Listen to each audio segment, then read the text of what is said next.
Welcome to Bringing Books to Life, Creating Digital Supports for Musical Activities, presented by Chrissy Hutzel from Hutzel House of Music. In this session, we will cover why we create digital supports, how to create your activity plan, what you'll need to get started, and also the technical processes. Why create digital supports? Physical books are great. I am not in any way suggesting that you should not read to your students from a book. Reading from the book builds a love of reading for kids. Gathering together for a story is a staple activity in elementary school, whether that be in the homeroom or in our classrooms. It's something that is good for kids. Reading from the book is often the first way to introduce a story. Then you can transition to a digital version when it's time for kids to interact with the story. So why create the digital supports? They keep the teacher organized. I can use the help with that as much as possible. I teach multiple grade levels and I need to be switching gears every 45 minutes, so having something ready to go that I can just click and play is super helpful for me. It also allows me to direct my attention to the students rather than to the book. This allows you to move around the room and participate with the story or help students as needed. And we also support our students' diverse learning styles and ability levels. So having a book up with pictures of instruments, for example, that they can join in and play along with is helpful for those kids who are not readers to help them become more submersed in the book. One thing to remember is that we still want to be respectful of copyright issues. This is not a way to avoid buying books and supporting our authors. You should own and have possession of the books that you create digital supports for. Checking it out from the library and making a digital support file that you keep forever is not really fair to the authors. Please do not share your digital presentations with your friends or colleagues.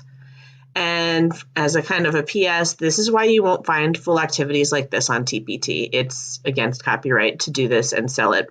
So this is something that I use in my classroom, but it's not something that I can share. So things to consider when you are creating your activity plans. One thing that I really love to do is add non-pitched percussion or sometimes even pitched percussion instruments to books. So things to consider with instruments is trying to have enough instruments for all of your students to have one. That can look like a lot of different things. So I'm fortunate to have a very well-stocked classroom with lots of instruments, but I know that is not always the case. So you could have several small groups of like instruments. So for example, you could have a woodblock group and a cowbell group and a triangle group and a tambourine group and just have a few of each of those that you have enough for each student to have one. Another option, if you don't have a lot of anything, but you have a variety of small things, then you can use that variety. If you don't have enough for everybody, hopefully you at least have like a class set of rhythm sticks. So half the class could do something with rhythm sticks, while the other half uses the unique instruments. Or you could even do that with body percussion if you don't have rhythm sticks available. And then you can do it again and switch. Kids love to hear a story again and again. And if they're doing something different, they're interacting with it in a different way. It's not as repetitive for them as it might feel for you. For older students in smaller classes, you can even have them play more than one instrument. You might have some activities where one instrument gets played a lot and another one only gets 1 or 2 turns. So giving those instruments that only are played a couple of times, but letting one person play 2 instruments can help make things a little bit more equitable for the students. As you are planning your activity, you should be thinking about how the students will move around and if you're going to be doing repeated tellings of the story, how you want that to look so that you can plan it accordingly. I always tell my students at the beginning of class what the goal is for the instruments. For example, I like to use a lot of there was an old lady who swallowed a whatever. And for those, I tend to have small groups of like instruments. And so I will tell them, my goal today is for you to get to play all of these instruments, but we need to get started and we need to move quickly if we're all going to have a turn. For other instruments, there might not be enough time for everyone to play every single thing, so I let them know sometimes you're just going to get to play a few. If they know ahead of time, that helps reduce the arguing about it later. Helps, can't promise everything. I have small groups of like instruments. I will set them up spaced apart on the floor and either set the instruments in a little basket or set up a hula hoop and put them in the middle of the hoop so the students can gather around that basket or hula hoop and face their bodies towards the screen where they can see what they're supposed to be doing. Then when we read the story again, they just rotate to the next basket or hoop. If you're using a wider variety of instruments, such as shown in the picture here, you can spread out and have the students rotate around more of in a circle. So they will get to try a wider variety of instruments. When you do that, you want to try to look at the instruments and separate them out so that you have instruments that are played in different ways, spread apart from each other, which will allow the students to get to try a wider variety of instrument playing techniques. So for example, I wouldn't put multiple drums right next to each other. I would try to spread that out a little bit around the group of instruments. When I add instruments, a lot of times the instruments will each be assigned to a certain word, phrase, or character in the story. So for example, in the story, This is the House That Monsters Built, I started by reading through the book myself and making a list of all of the characters and what instruments I had that would be a good fit for each of those characters. Some of them more so than others. And then map out where each instrument will go. In this case, I just made a very quick colored pencil drawing of my classroom with my seat spots set up the way that they are every day, and then wrote in on each circle what instrument went where. So I had 2 of every instrument, and then when we read the story again, students just moved over 1 sit spot. In this example, they did not get to play every instrument in the during class. You can also use instruments to reinforce musical concepts. So you can use instruments, for example, to add high or low sounds to match high-sounding characters and low-sounding characters. If you have some Orff instruments or some bells, you can use glissandos up and down for happy and sad sounds and events. And you can also do things like perform with different dynamics to accompany different events and characters. In this example, the text of the story says, "Everyone loved a day at the park. After I finished, I had my students do a glissando." Notice in the picture, I've got the musical notation, I have the smiley face, I have a picture of the instrument with an arrow indicating what direction, and I labeled the instrument low and high. So it's really giving a lot of information there for the students to meet them where they are in their understanding. You can also look beyond instruments. So you could add a simple song to sing. You can create your own melody for a repeated phrase and highlight it or add a symbol to the page every time it comes up so students know when to sing. So in this example from Pete the Cat and the New Guy, we had a part that was repeated all the time. Don't be sad, don't be blue. There is something everyone can do. We had a little melody, and whenever the microphone showed up, kids knew it was time to sing. You can also compose a short little song that unifies a book. So in the example here, Gustavo the Shy Ghost, I wrote a little song that sounds like this. Gustavo was a shy little ghost. Be brave, Gustavo. And we sang that every time we turned to the page. That was able to help tie together the story, even though it wasn't words that were actually part of the book. So you don't have to rely on a book having that repeated phrase like the Pete the Cat book did. You can make up your own thing pretty easily. This is also great for like taking a book of poems that all are related and tying them together. Or if you have an important theme in your lesson, you can write your little song about the theme so it's what really sticks with the kids at the end. You can also use digital supports to review and emphasize information. So this example is from the book Zin, Zin, Zin, a Violin. For this, I had the pages scanned in and I would read the story. And then when I moved on to the next slide, I used an image that I created to point out the important information.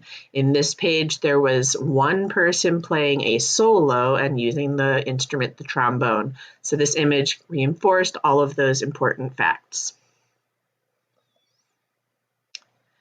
You can also add extra slides to add new supporting information. In the book, Can You Hear It? Music and art are paired together, and students listen to a piece of music and examine a piece of art to find connections. After that, I added a page with a video of showing some elephants that were interacting with somebody playing a piano. So it was a way to really extend on their learning. You can add videos that you have created yourself and own in your like Google Drive, or you can easily insert videos from YouTube. At this point in time, those videos are playing fine without ads. There have been times when it's gone away, and that's been pretty frustrating, but it's currently seems to be working.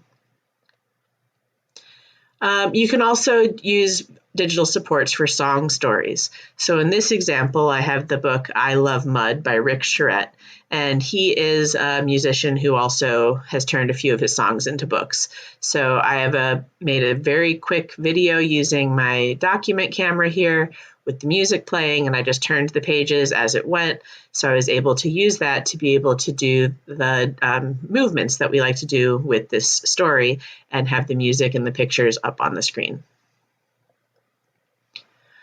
So that's a lot of ideas of what you can do with books, but now what do we need to actually get started and make this happen? So some things to consider. You do want to get a good picture of the book cover. You can use that as part of your presentation to have a starting point. Don't worry about making the image perfect. We can crop images down to get rid of things that are in the background. You can take care of little minor flaws or trying to rotate things a little bit. But to be perfectly honest, the kids don't notice and don't care. If it's a little bit crooked or if there's a little bit of something in the background, they are not focused on that. As you create the images, the digital images of the pages of your book, you want to make sure that they are being saved as image files. The most common and easy to use is a JPEG, which has the extension .jpg at the end of the file name. What you do not want to do if you don't have Acrobat Pro or other advanced PDF software is to create a multi-page PDF. It's going to be much easier for you to use if you make all of these as separate images. There are several ways to go about this. So first is scanning. Scanning is going to give you a very clear picture. Most of our school copiers have a scan function that will send images to your email or your Drive location. When you're doing that, one pro tip, make sure to close the lid while you are scanning. That's going to give you the best image. You may need to adjust the scan area. Sometimes copiers are set to scan very specifically to the page size, such as 8.5 by 11 or 8.5 by 14 or 11 by 17 inches. And you might need to do a setting adjustment to have it scan the whole screen so that it doesn't cut anything off. If you need help with that, every machine is different. I couldn't begin to go into exactly how to do that on your individual device, but talk to your secretary or your teacher bestie or call someone at the tech department who can walk you through that. You'll also need to make sure to adjust the setting to scan to a JPEG and not to a PDF. And again, if you need help with the settings, check with somebody in your building or the tech department. Another option is to use a document camera. I think most of us now these days have a document camera available to us. So when you set up the document camera, you want to get a clear look at the entire page. Try to remove some of the extra stuff from the background. All of the software that we have for all of our different document cameras is different. So again, I can't give you very specific information here.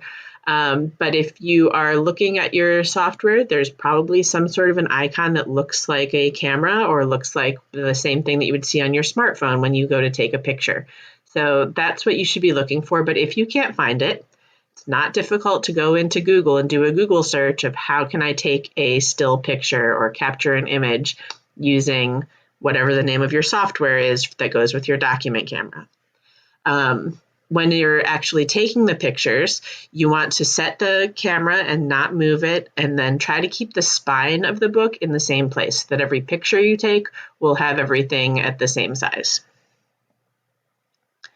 If you don't have a document camera, you can also use a music stand that's laid flat like a table, or even a stack of books that you can put your phone or a tablet, something that has a camera on it, and position it above the book. So you can see in this example, I took a music stand, flattened out, and pulled it up high so that when the camera lens of my iPad hung over the edge, it was able to see the entire picture of the book.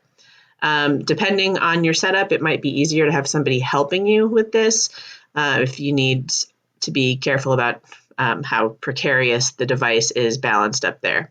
If things feel a little bit off, you may need to stack like some books or something, not super heavy, but something that'll just hold it still and make sure that your device doesn't go flying off of the music stand or the stack of books that you have it balanced on.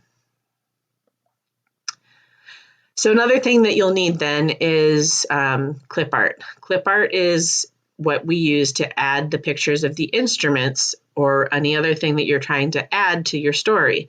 So one artist that I would like to highlight is our very own crew member, Silio Music, who has a ton of wonderful music resources for music teachers. She also is an artist and creates custom clip art. And as a music teacher, she has tons of different options for musical instrument sets and the like.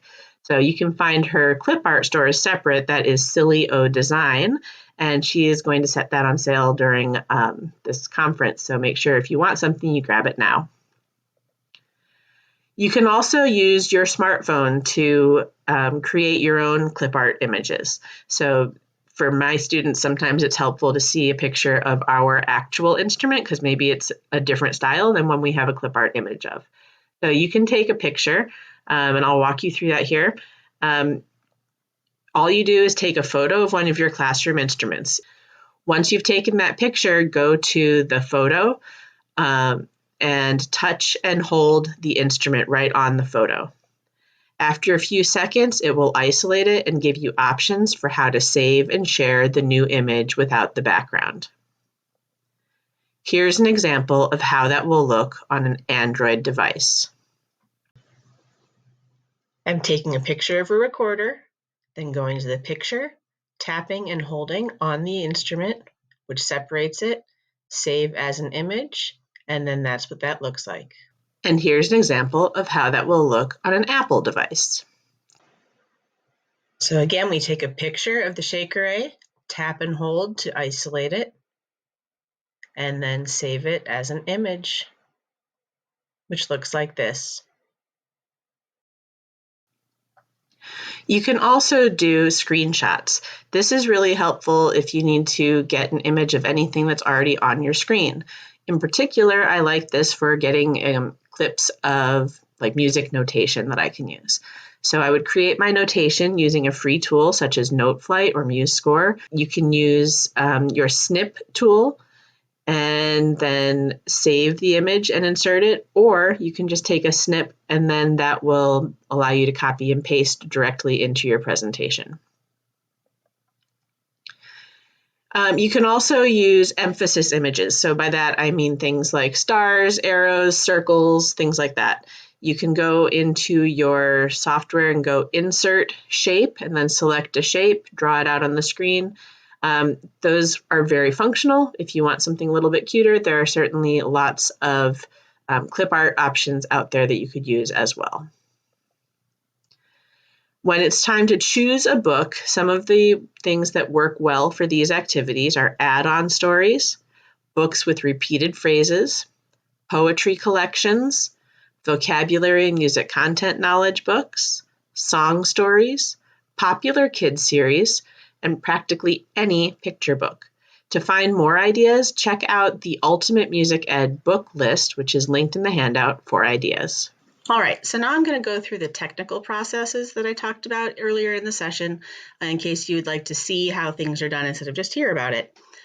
Starting with a presentation, I've preloaded a lot of things just to save time, but I'm going to show you how I get the image onto the blank screen at first. If you have the text boxes that say click here to add image or add text, I usually just delete those to get started so I have a nice clean slide. And then I'm going to insert an image and upload from the computer. So I want to bring in a book page. And once you get it in, you can move it around. You can resize it, grabbing a corner. If you grab on the side or the top, it's going to smush your image. I'm going to undo that with a Control plus the letter Z. But I'm going to move it over to the side here because I'd like the book page to be here and then my information to be over here. So what I would like my students to do on this page is to do a glissando on a xylophone from their lowest note to their highest note to indicate that this is a happy sounding page. So my first step, I will bring in a picture of a xylophone. So for that, I'm going to use clip art from Silly O Design. I'm going to insert an image and upload from my computer. And I'm going to go into her ORF instruments. I want to see the instruments, and I'm going to pick a xylophone. So I'm just going to double click on that. So that comes in pretty large. I don't want it that big, so I'm just going to take the corner and resize that. Okay, so I've got my instrument now, and I want to show the students what it is they're going to do. So I'm going to add above this the glissando. So this is another image that I've already created. I'm going to insert an image, upload from computer, and go back to where I was before, where I've got my glissando. So I'm going to take this and center it over here above the notes. I'll try to stretch it out a little bit so that it makes sense that where everything is lined up. And that should be visible across the entire classroom. Now I also want my students to realize that we're going from here to here. So I'm going to add an arrow. To do that emphasis image, I'm going to do insert a shape.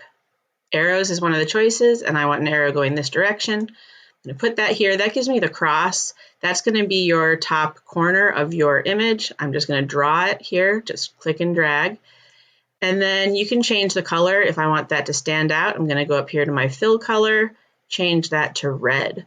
And then I can also, using this circle at the top of the image, I can rotate it and point it a little bit. So maybe like here to show that we are going up in pitch, and also from left to right on the instrument. Some students might not be ready to know whether this is low or high, so I can add a text box. So this is the text box. I'll just draw a box right here and then type the word low. That'll be positioned over here. Click on this box to copy it and then make a paste. So I did Control C to copy and Control V to paste. And change over here, this will be high. And the last thing I want to do is add a smiley face to indicate that we are showing that this is a happy page because everyone loved the day at the park. So I'm going to, again, insert image. This time I'm going to use stock and web.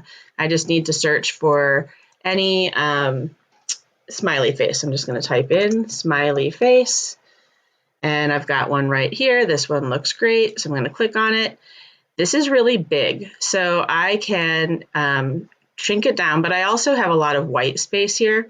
So there's a couple options. I could just make it smaller to the size that I want, but now it's kind of in front of all of my stuff.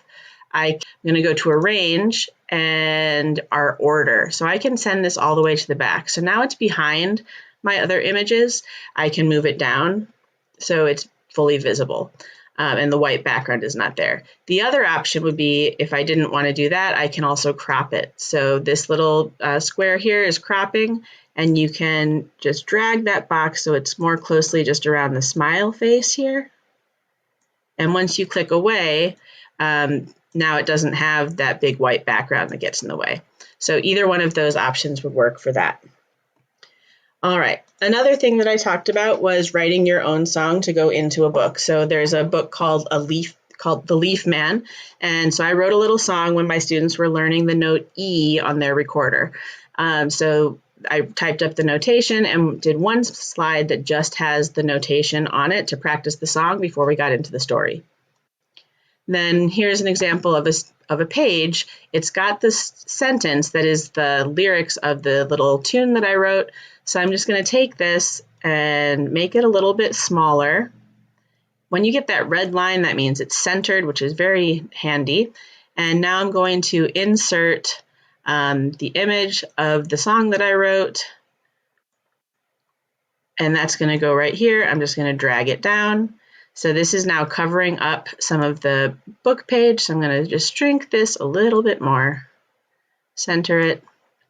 And now after I finish reading that book, the students have the music there ready to go so they can see it while they play it. Another example that I talked about was adding an extra slide to point out important information. So this is from the book Zin, Zin, Zin, a violin. And after reading this page about a solo and one trombone, I will duplicate this. So I just did a right click on this slide, duplicate the slide. So it has the image in the exact same place. And then I'm going to insert the image that I would like to emphasize the new information. So I wanted to emphasize that a solo is one player and that it's a trombone in this case. So I'm going to take that, I'm going to make it smaller and just put it up here in the corner. So now if I was doing this in class, I would start here with the trombone page, and then when I went forward to the next slide, this would stay steady and this would add in. So it would give me the chance to review that information. And you can make that bigger if you want. This is just for an example. And one more thing that I'll be doing here is an image that I had from a book, Can You Hear It?, that pairs artwork with classical music examples. And so after listening to a song and looking at this image, I wanted to add another connection to elephants and music. So I'm going to make an additional slide and I'm going to insert a video. So go down here and you can search for anything that you'd like. You can search on YouTube. The other option is if you have a video on your Google Drive, you can add it straight from there. But if I'm going to do YouTube, I'm just going to type in elephant piano. Strangely, there are lots of videos about this. This guy, Paul Barton, check him out. It's something that kids really enjoy, and it's neat to see how the elephants interact with the piano. So I'm just going to take this first one for here right now. It's going to bring that in, and you can decide if you want it to play automatically or that you need to click on the play button. That's manual. Or play on click would be like if you did like forward to the next, if you were hitting just forward to the next page or hitting your right arrow to go forward, that it would play automatically when you did that. So that's usually what I choose. And then I make it larger so that they can see it. With videos especially, remember that when you do your presentation, your page slide advancing and going back is going to be over here. And so is the play and start button on a video. So you don't want those to be on top of each other. So I usually make the video smaller and centered on the screen so that it doesn't interact with the slide moving. If I'm trying to do play and pause, that makes it a little easier. The last thing I want to do is put a page. If this was the last page of my slide, I want to have an image that'll take me back to page 1. So I had already done this. Let me get rid of that and show you how I did that. I'm going to insert an image. Again, I'm going to go to Stock and Web. This book was all about listening. So I'm just going to look for an image that shows listening. And so let's see, different images came up than what did before. I'll just do this. It's a quick little icon. I'm going to make it smaller and put it over here in the opposite corner. I'll make it even smaller so it doesn't interact there. And then once this is selected, I'm going to go here to link and I'm going to choose slide 1. So then hopefully this stays in our video when I go to slideshow mode. If we just watched the video, notice here's where I was talking about the page numbers are in the way, so you don't want to be clicking on those together. But when it's all finished, I can just hit this icon and it'll go back to the first page of this presentation, or in most cases, it would be the first page of the book that I was using so I could do the story again. In this session, we covered why we create digital supports, creating your activity plan, what you'll need to get started, and the technical processes. I hope you found these items helpful, and if you ever have any questions, please feel free to reach out. All of my contact information is in the handout. Thanks for watching. In celebration of our virtual conference, my entire TPT store is on sale 20% off. This sale is good July 10th through 13th, and no coupon code is needed.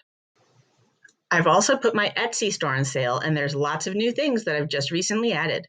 You need to use the coupon code RENEW25 at checkout to get 15% off your entire purchase of $20 or more. This is also valid July 10th through 13th. Stop by our virtual exhibit hall for great resources and the PD certificate.